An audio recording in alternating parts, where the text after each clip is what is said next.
Welcome back to QC Life. I am coming to you live from the Sullenberger Aviation Museum, and its newest exhibit set to open its doors on Saturday. It's Aviation City, right here in Charlotte, honoring not just the great history that Charlotte has in the aviation community, but the changes that we've seen each year, each decade. Brian, come with me, because if we talk about the history here in Charlotte and aviation, it dates back to the 1920s when airmail first landed in Charlotte. Of course, the 1930s, the very beginning of the airport, CLT Airport, that is, and of course, even Morris Field, if you want to date back to Morse code, and something that the entire country, the entire world now uses. And with that said, I am very pleased to be joined by Katie Swearingen, the Vice President of Collections here at the Sullenberger Aviation Museum. And let's talk about that history, Katie. Let's talk about what the Sullenberger Aviation Museum does, especially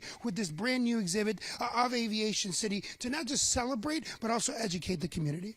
Absolutely. So this is Aviation City, and this is our final gallery that's opening, and this is really a love letter to Charlotte. So this is all about 100 years of aviation history and the growth of the Charlotte Airport and how it's intermingled with the growth of the aviation industry and the city. They grew together here in Charlotte. So you can learn about that through these iconic aircraft and these historical pieces. Museums are all about talking about the past, where we have been, but also where are we going? Right. So you're standing in a 100-year-old structure built by the Works Progress Administration. This is the oldest structure on airport property, the historic hangar. And what better place to exhibit aviation history? But then also outside you can hear planes taking off and landing because you are located on the airport. And there are 1,400 flights that take off every day.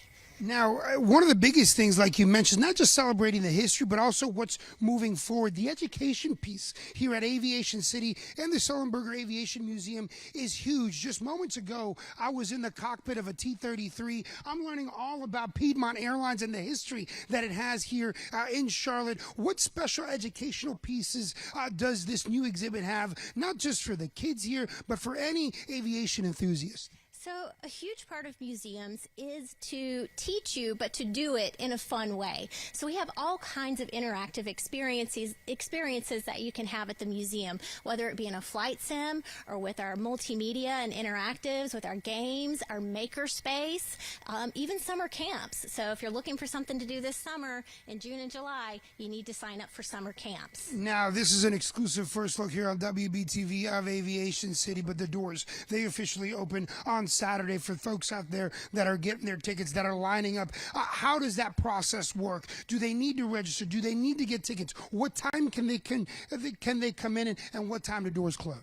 So something that's really exciting, if you want first access to this gallery, you need to get your membership now, because members get to come in early at 9 a.m. Now, we open to the general public for general admission at 10 a.m. and we'll be open until 4:30 that day, so our regular hours. But we'll also have some of our exhibit partners that are featured in the exhibit. They'll be here talking about their stories. So it's going to be a really fun day, lots of community partners. You got to come out and join us. It's a ton of fun here at the Sullenberger Aviation Museum, and an exclusive first look at Aviation City, an exhibit that celebrates history but also educates the future, Jana.